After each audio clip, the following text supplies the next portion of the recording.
survival begins. We've learned how to fight, adapt, and survive. In a world where deadlines attack faster than wild tigers, where your brain decides 3 a.m. is the perfect time to relive that embarrassing thing you said in 2009.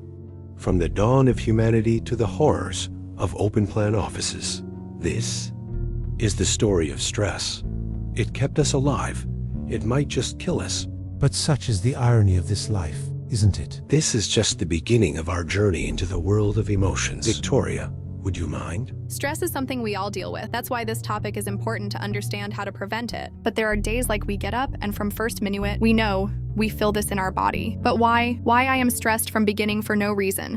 While lying in bed, doing nothing. Why does my chest feel tight? This is fucked up. But what is all this stress really about? Stress has been embedded in human biology for thousands of years. The fight-or-flight response was crucial for ancestral survival, and its primary role was survival. In such situations, the nervous system triggered the release of stress hormones, adrenaline and cortisol. Running in the jungle turned into running around the office and selling because your career, your family's well-being, and basically your life depend on it.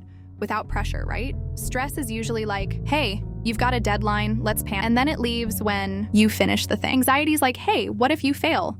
At literally everything, forever, and then it moves in and eats your snacks. So yeah, tight shoulders, random nausea, racing thoughts at 2 a.m., zero focus, doom scrolling. That's not stress.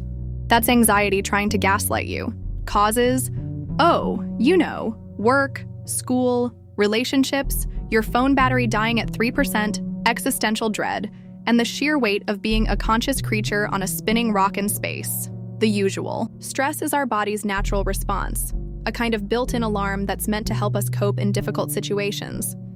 The problem begins when that alarm refuses to go off and blares louder than your 6 a.m. alarm.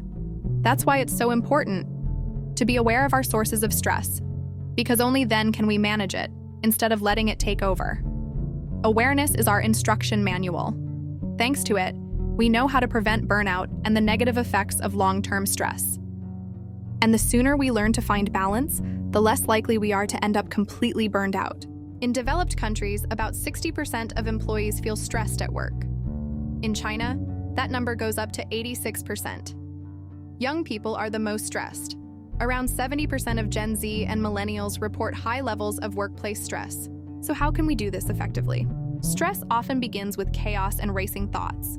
Step 1 is just getting the basics of your days in check and control. People talk a lot about routine, and for good reason. Honestly, it just makes sense, since it not only organizes our day, but also makes us feel safer. Our brain perceives these repetitive patterns as positive. If nothing surprises us, nothing new, unexpected, stressful will happen. Cortisol, your favorite chaos hormone. Your body produces cortisol because it thinks you're fighting for your life. And all you're doing is reading emails from your boss. Want to lower it? Exercise, no matter what kind. Walk, jump, jog around, whatever you like. As Christina used to say, dance it out. Just get up. Sleep. Yes, seriously, I'm not kidding. 7 to 9 hours. Without it, your brain behaves like a child after 3 chocolate bars. Chaos, panic, and uncontrolled emotions. Serotonin, dopamine, GABA. The chemical buddies you want. The formula is quite simple. Exercise. More dopamine, less urge to hide in bed. More serotonin, more will to live. Green tea. More GABA, less urge. It's all legal, healthy, and doesn't require escaping to Bali, though that helps too. Ground yourself as often as possible. Find the best method for you and maintain regularity. You are here and now. You are safe. My favorite ways to ground myself are to keep my hands and head occupied, simply scribbling on a piece of paper or physically holding a pen. When I can't use something, I like to focus on my surroundings, listing all the objects I see, their colors, the people next to me, and how many red cars have passed. Breaking my brain out of the loop it's been in can be incredibly helpful. It doesn't have to be complicated. The simpler, the better. The never-ending flood of messages, notifications, and news everywhere. Info hygiene. Step back from the endless news and doom scrolling. The world will survive without you on Twitter, and your nerves will thank you. Remember, you only have one life. Take care of yourself, your health, and your happiness. Every small choice today creates a better tomorrow. If you made it this far, leave a comment happiness, and see you next time. Don't forget to subscribe and visit our other social media. They are in the description. See you soon.